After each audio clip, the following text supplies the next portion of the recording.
What is up, YouTube? This is LDustinRM1 back with another video, and this is my review for The Dark Knight Rises. Finally, guys, I saw it. Today's the 31st, but I saw it on the 28th, which was Saturday, because here where I live, it comes out a week later. So yeah, but I got to see it. The official premiere here was sold out, so I could see it next day. But let me tell you guys, this movie was really great. It was excellent. It was really good. It had a very different atmosphere from the past movie, The Dark Knight, and a little similar, almost not similar, but had a little of an ingredient from Batman Begins. So this movie actually comes around full circle. It takes flashbacks, it has a lot of flashbacks from Batman Begins and from The Dark Knight Rises. And yeah, this is gonna have spoilers since it's almost been out for 2 weeks, so I guess I can put in some spoilers. So yeah, it starts off with, supposedly they have a tradition where Harvey Dent, they celebrate his don't celebrate it, but they remember his death, which happened 8 years ago. Yeah, so they sort of remember it, and they talk about it. And there's a part where Jim Gordon's gonna talk about Harvey Dent, the truth, what really happened. He's been telling a lie where Harvey Dent has been the hero. The Batman was he was the bad guy. Harvey Dent wasn't gonna do anything wrong, and Batman just came and killed Harvey Dent supposedly. But we all know Harvey Dent, Two-Face. Can you lower your order, please? Alright, hold up, guys.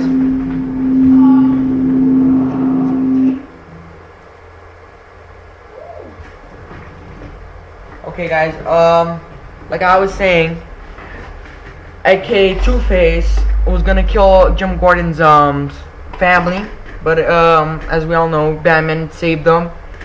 He kind of did like a spear or something like that, and he got Two-Face, and they both fell off the apartment, the abandoned warehouse, and that's how it ended.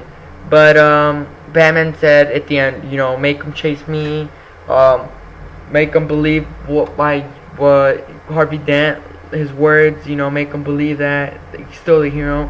That's how it is. But basically he's gonna tell the truth this time, but he actually doesn't. And it goes on. Then we get to see Catwoman, aka Selina Kyle, aka Catwoman. First appearance. She's like a sort of a waitress. Secretly. She serves that, and then we see her in a scene where she comes in, she leaves food for Bruce Wayne, which you can see he's pretty beat up. I mean, he has a beard, he has a cane, looks like he has really been retired for over 8 years. You can actually see it, you can feel it. She leaves the plate there, and she kind of waits for Bruce Wayne to come up. Supposedly, no one has seen him in 8 years. He hasn't come out of his of the Wayne Manor, so he still lives there and all that. She waits for him to come out to see if the rumors are true, and just to see him. And we see where Bruce Wayne says those where Selina Kyle, she's wearing a necklace where he says those look awful lot like my mom's, which are hidden in this safe where it can be unbreakable. Nobody can. And we actually see it open, and Selina Kyle, she basically screws him over, knocks his cane over, and she leaves at the scene. She takes off her waitress costume or whatever, and she leaves the scene. So now we can see that Catwoman, Selina Kyle, she's a thief. She's a thief. She's called the Cat Burglar. But yeah, so she's sort of a thief. And then the scene where Batman, we see him return, where there's a chase. Oh yeah, I forgot. Bane. I really like Bane. can feel his strength, even seeing him through the screen. You can feel his power. I mean, his strength. He's a really good character from the Batman Rogue. The characters, he's a really good villain. I prefer the Joker more. The Joker's performance was way better, a little bit better than Tom Hardy's, Heath Ledger's. I thought his performance was way better. But also, you can't really blame the guy like Tom Hardy because he was wearing a mask. So the only expressions you can see were his eyes and the voice. Actually, it wasn't really his voice, so they took off that too. All you could see was his eyes, which were his only expression. So don't blame the guy. But I thought he acted pretty good. He did his part. It was really good. So yeah, I told you a little bit of the scene, and then we see the airplane scene, which you see in the trailer. Basically, like Bane captures his doctor, who has sort of this nuclear thing, or I don't know, to help the planet. But they basically turned it into a bomb. Bane turns into a bomb. He wants to fulfill Ra's al Ghul's the mission that he had in Batman Begins. Like I said, it comes out full circle in this movie, and he wants to fulfill the mission. But again, Ra's al Ghul died, and yeah, so he does a lot of stuff, man. He captures Bruce Wayne. He comes back as Batman. He did a chase earlier to find this guy named John Daggett, who wants to keep the Bruce Wayne Enterprise, but Bane captured him in place. So now there's a chase, and we see the first time Batman chasing that guy. But actually, the cops, instead of chasing Bane for the guy, they actually change, and they start chasing Batman. So Bane is loose, as we can see. And so yeah, and then you see where Bruce Wayne and Selena Kyle, he's like, well, I want to meet actually Bruce Wayne and Catwoman. He's like, my friend wants to know more about Bane. So then they meet at this like subway area, and Catwoman takes him somewhere, to the where Bane is. She basically screws him over, and she leads him into a trap where Bane is in there. It leads to a great fight. The first action we see between Bane and Batman, really good scene, really good action. It was really good, like stuff you felt that it was, that they learned from Ra's al Ghul.